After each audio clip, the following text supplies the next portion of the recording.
And we start Science Standard 7, Chapter number 11, Cell Structure and Microorganism. हमने previous class में cell structure के बारे में पढ़ा, माइक्रो ऑर्गेनिज्म की ग्रोथ पढ़ी, यूज़फुल माइक्रो ऑर्गेनिज्म पढ़े. अब हम देखते हैं माइक्रो ऑर्गेनिज्म का और क्या यूजेस हैं. Okay, what does your mother do make yogurt from milk. कैसे आपकी मम्मा योगर्ट बनाती है मिल्क से. If a few drops of yogurt or a buttermilk are mixed with lukewarm milk and it is kept at the temperature for 8 to 10 hours. क्या करते हैं हम butter milk और या योगर्ट को हल्का सा गर्म दूध में डाल देते हैं और 8 से 10 आवर के लिए रख देते हैं. तो microbes present in the drops of yogurt quickly multiply and the milk get converted into yogurt.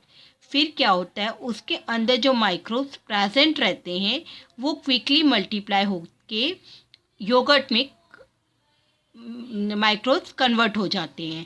Microbes are thus useful for producing milk product like butter, buttermilk, cheese. और इस तरह से वो योगर्ट बन जाता है. तो दैट मीन्स माइक्रोब्स यूजफुल है मिल्क के प्रोडक्ट को प्रोड्यूस करने के लिए, लाइक बटर, बटर मिल्क और चीज़. Okay, fermentation. अब ये होता कैसे है. Okay, the chemical process of a conversion of one type of carbon compound into another type of carbon compound by the action of micro organism. कोई भी ऐसा chemical process जो एक टाइप का कार्बन कंपाउंड दूसरे टाइप के carbon compound में convert हो जाता है माइक्रो ऑर्गेनिज्म के एक्शन होने पे, वो कहलाता है हमारा fermentation. Heat is generated in this process and carbon dioxide and some other gas are released. क्या होता है, हीट जनरेट होती है फर्मेंटेशन में और कार्बन डाइऑक्साइड और अदर गैसेस रिलीज होती हैं. Thus these gases causes in increase in volume. और ये जो गैसेस हैं वो क्या करती हैं, वॉल्यूम को इंक्रीज कर देती हैं.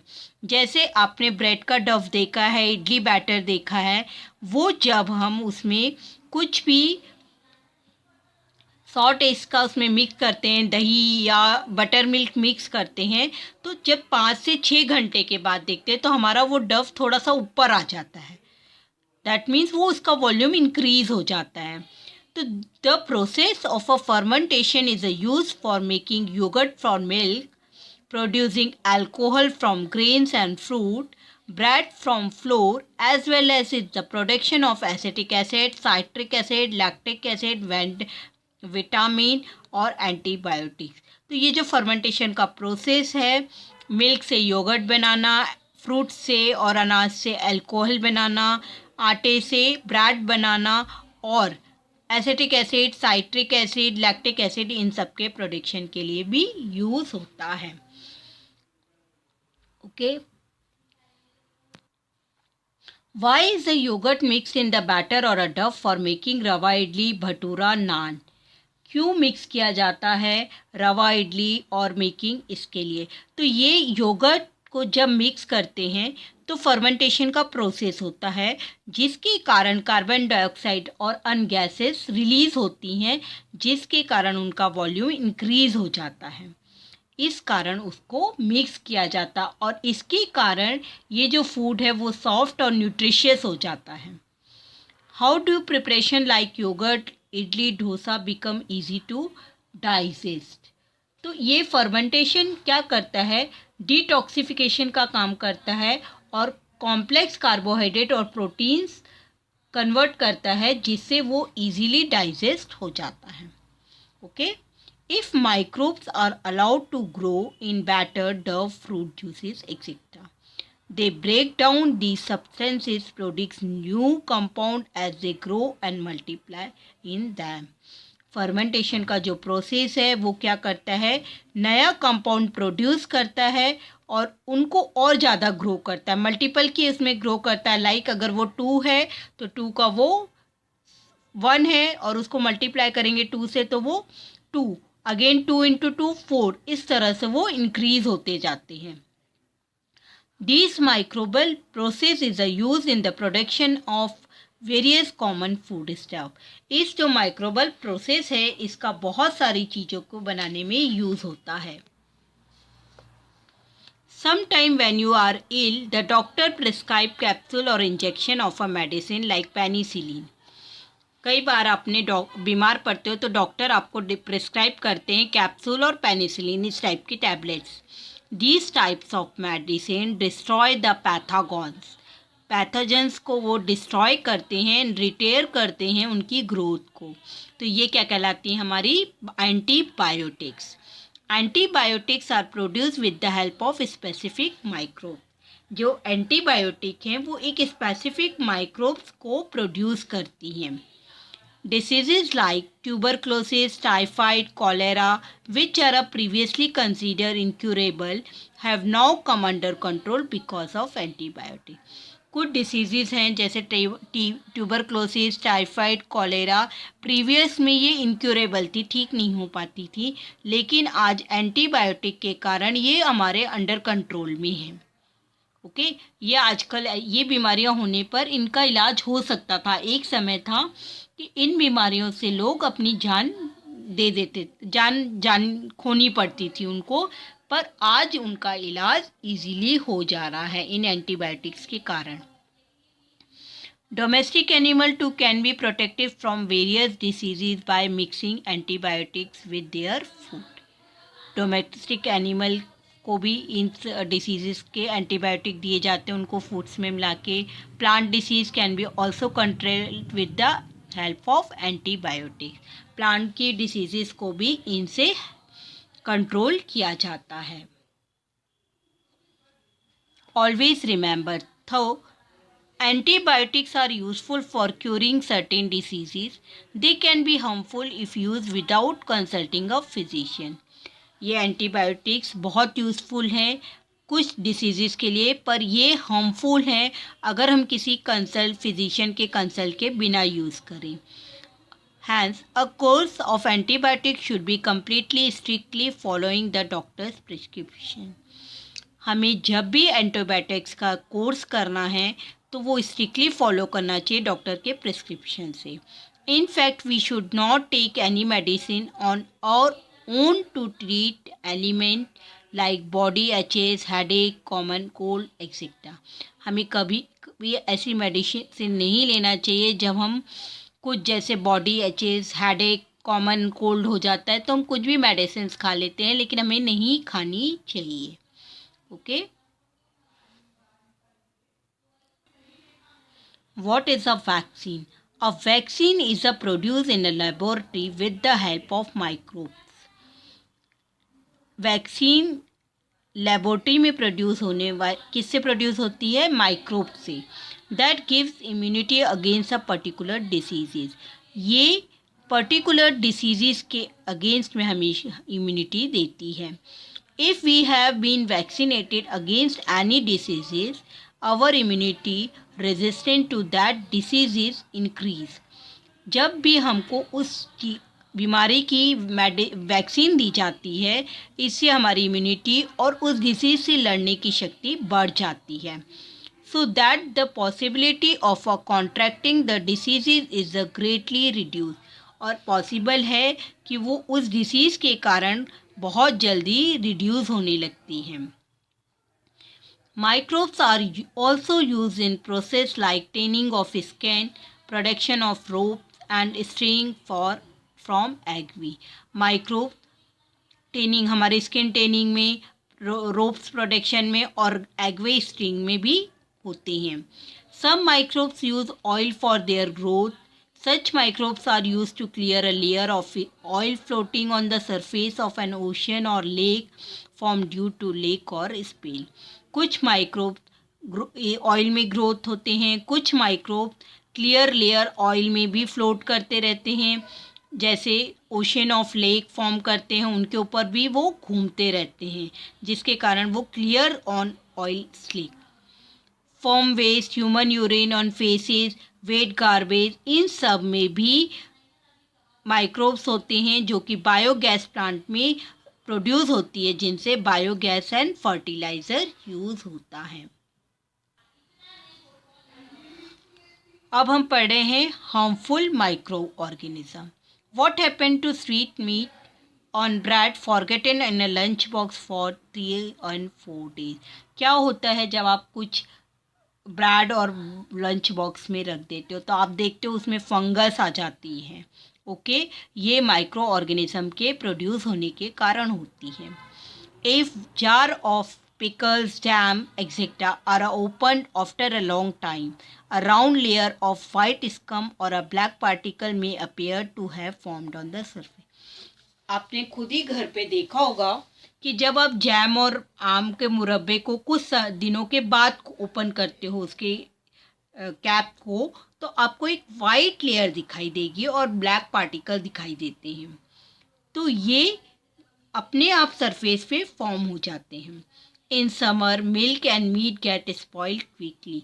और समर के दिनों में आपने देखा है कि जो मिल्क और मीट है वो जल्दी स्पॉइल होता है, क्योंकि fungus grow quickly on a moist and stale food. Fungus बहुत जल्दी ग्रो होती है मॉइस्ट और स्टेल फूड में। What do we do with such a spoiled food. तो क्या करना चाहिए आपको ये स्पॉइल्ड फूड को यूज़ करना चाहिए? No. Food poisoning as they use food stuff for their own nutrition. हम फूड स्टफ क्यों खाते हैं? उसके न्यूट्रिशन के कारण। Some microbes release toxic material into the food. और कुछ माइक्रोब्स ऐसे होते हैं जो टॉक्सिक मटेरियल रिलीज करते हैं, और जिन इस टॉक्सिक मटेरियल के कारण ही फूड स्पॉइल होता है। Eating a such spoiled food can causes loose motion and vomiting. और ये स्पॉइल्ड फूड खाने से आपको लूज मोशन और वॉमिटिंग होने लगती है। How will you know that a food stuff is spoil. आपको कैसे पता चलता है? इजीली आपको फूड स्टफ की स्मेल से पता चल जाता है कि आपका फूड स्पॉइल हो गया है, या उसके ऊपर वाइट कलर की एकदम फंगस आ जाती है, या फिर आपकी जो भी चीज़ है फूड स्टफ है वो हल्का से ब्लैक पार्टिकल उसके ऊपर आ जाते हैं, तो आपको पता चल जाता है कि ये फूड स्टफ स्पॉइल है। और सबसे बेस्ट है कि उसकी स्मेल से ही आपको पता चल जाता है कि फूड स्टफ स्पॉइल है। What precaution will you take will purchasing food. जब भी अगर हम कोई फूड परचेज कर रहे हैं तो उनकी एक्सपायरी डेट देख लेनी चाहिए, और उन एक्सपायरी डेट्स के पीरियड के पहले ही आपको उनको यूज़ कर लेना चाहिए, जिससे कि उसमें कोई भी पॉइजन्स और फूड स्टफ स्पॉइल ना हो पाए। Why do food poisoning incident occur during marriage और अदर कम्युनिटी फीस्ट। आपने देखा है कि जब पार्टीज़ वगैरह के लिए लंच या डिनर प्रिपेयर होता है, फूड प्रिपेयर होता है, तो वो बहुत ज़्यादा क्वांटिटी में होता है। उनके जो यूटेंसिल यूज़ किए जाते हैं वो भी प्रॉपर क्लीनिंग नहीं रहती। जो वाटर भी यूज़ किया जाता है वो भी मे बी अच्छा पानी ना हो, जिसके कारण फूड पॉइज़न होने का चांसेस ज़्यादा रहता है। और बहुत ज़्यादा क्वांटिटी में जब वो फूड बनाते हैं तो जो फूड बनाने का टाइम पीरियड भी रहता है वो लॉन्ग टाइम हो जाता है, जिसके कारण भी फूड स्पॉइल हो जाता है। Always remember, eat fresh and properly covered food. हमें हमेशा फ्रेश और प्रॉपरली कवर्ड फूड खाना चाहिए। ड्रिंक बॉयल वाटर पीना चाहिए, जिससे उसके अंदर के जो माइक्रो ऑर्गेनिज्म है वो ख़त्म हो जाए। Hold a handkerchief over your mouth and nose when you cough or sneeze. आपको अपने मुंह को और नोज़ को कवर करके रखना चाहिए जब आपको कफ और स्नीज है। और अभी तो आपको पता है कोरोना पीरियड चालू है, तो ऑलवेज आपका माउथ कवर रहना चाहिए मास्क से। Don't allow garbage and water to accumulate around your house. हमारे घर के आसपास गार्बेज और वाटर कलेक्ट नहीं होना चाहिए। Pathogens disease produce micro organism. कैसे डिसीजेस प्रोड्यूस करता है माइक्रो ऑर्गेनिज्म? ये कौन सा है? पैथोजेंस कहलाते हैं। Pathogens may be present in a water body contaminated with sewage and dirt from the surrounding. ये जो पैथोजेंस है वो प्रेजेंट रहते हैं वाटर की बॉडीज़ में, जहाँ पर पानी सीवेज और कलेक्ट हो जाता है सराउंडिंग में, हमारे आजू बाजू। इन food left uncovered in hygienic condition with house fly sting on it. और जैसे ही हमारा फूड अगर हमारा अनकवर्ड है हाइजीनिक कंडीशन से, जैसे मक्खी वगैरह है, वो उन वाटर के उसके ऊपर बैठकर दोबारा हमारे फूड पर बैठती हैं. If such contaminated food or water is consumed, we may fall ill with disease of the alimentary canal. हमारा अगर हम इस टाइप का फूड कंज्यूम करते हैं तो हम बीमार पड़ते हैं. हमारे जो एलिमेंट्री कैनाल है तो उसमें बीमारियां होती हैं like this amoebiasis, typhoid, cholera, hepatitis, gastro. ये सारे पैथोजन से होती हैं और ये जो पैथोजन्स हैं are released in the air when a person having an infection of the respiratory tract sneeze or cough. ये किस तरह से एयर में भी तुरंत रिलीज हो जाती है जिसके कारण कफ और स्नीज वाले पर्सन से इन्फेक्शन जल्दी फैलता है. A healthy person may get infected with such pathogens on a breathing in the same air and contract disease like common cold, cough, diphtheria, pneumonia, tuberculosis. किसी अगर कोई इन्फेक्टेड पर्सन हेल्दी पर्सन के बाजू में भी आता है तो ये इस पैथोजेंस की वजह से बीमारी बहुत जल्दी फैलने लगती है. Mosquito reproduce in place like heaps of garbage, drain, stagnant water. Mosquitoes बहुत जल्दी प्रोड्यूस हो जाते हैं गार्बेज में, ड्रेन्स में, रुके हुए पानी में. ये microbes that causes diseases like malaria, dengue, और ये जो मॉस्किटो माइक्रोब्स प्रोड्यूस करते हैं उनसे मलेरिया, डेंगू और elephantiasis, yellow fever, chikungunya, Zika fever, इस तरह की ये सारी बीमारियां होती हैं. gain entry into the human body through the bite of female mosquito. और ये किस तरह से हमारी ह्यूमन बॉडी में एंटर होती हैं फीमेल मॉस्किटो के काटने से. ओके अब आपको क्या कर लेना चाहिए इस चीज़ के लिए. Is the water tank and the water in it clean. आपका जो वाटर टैंक है और वाटर है जो आप यूज़ कर रहे हो वो क्लीन है कि नहीं आपको चेक करना चाहिए. Are the water tank and toilet in the school is clean. अगर आप वाटर टैंक स्कूल में और टॉयलेट का यूज़ कर रहे हो तो वो क्लीन है कि नहीं. Is the water that accumulate in pot, tyre, cans with around the house drain promptly. अगर आपके घर के आसपास पॉट्स में, टायर में, केन्स में पानी स्टोर किया हुआ है तो उसको ड्रेन कर लीजिए, सूखा कर लीजिए. Are the water storage container cleans regularly. और जिसमें भी आप पानी स्टोर कर रहे हो उसको रेगुलरली क्लीन करिए. Do you know what exactly happen when we have fever. क्या होता है जब हमको फीवर होता है. ये बहुत जनरल चीज़ है और बहुत अच्छी है. सबको ऐसा लगता है कि हमको फीवर आया तो सब घबराते हैं, लेकिन एक बेनिफिट है, वो देखिए क्या बेनिफिट है. The body temperature of a healthy human body is 37 degree. Okay आपका जो बॉडी टेम्परेचर है वो कितना होना चाहिए 37 degree. If micro organism enter our body our immune system start acting and body temperature rise. अब जैसे किसी माइक्रो ऑर्गेनिज्म ने हमारी बॉडी में एंटर किया तो जो हमारा इम्यून सिस्टम स्टार्ट हो जाएगा उससे एक्ट करने के लिए, लड़ने के लिए, और हमारा जो बॉडी टेम्परेचर है वो राइज होने लगेगा, बढ़ने लगेगा. और इस तरह से वो बॉडी टेम्परेचर बढ़ के उस माइक्रो ऑर्गेनिज्म को डिस्ट्रॉय करेगा. इस तरह से जो हमको कोई और बीमारी होने वाली है वो बीमारी हमको नहीं हो पाएगी. The sites of an injury also feel warms for the same reason. जिससे हमारा बॉडी हमको गर्म लगता है और हमको फीवर आता है.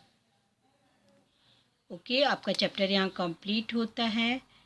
आपको ये चैप्टर बहुत अच्छे से समझ में आया होगा. ये चैप्टर पढ़ने के बाद आप अपने घर के सराउंडिंग के आसपास वाटर को एक्यूमुलेट होने नहीं देंगे. वाटर टैंक और प्रॉपर चेक करेंगे कि वो क्लीन है कि नहीं, और क्लीन वाटर ही यूज़ करेंगे. Thank you.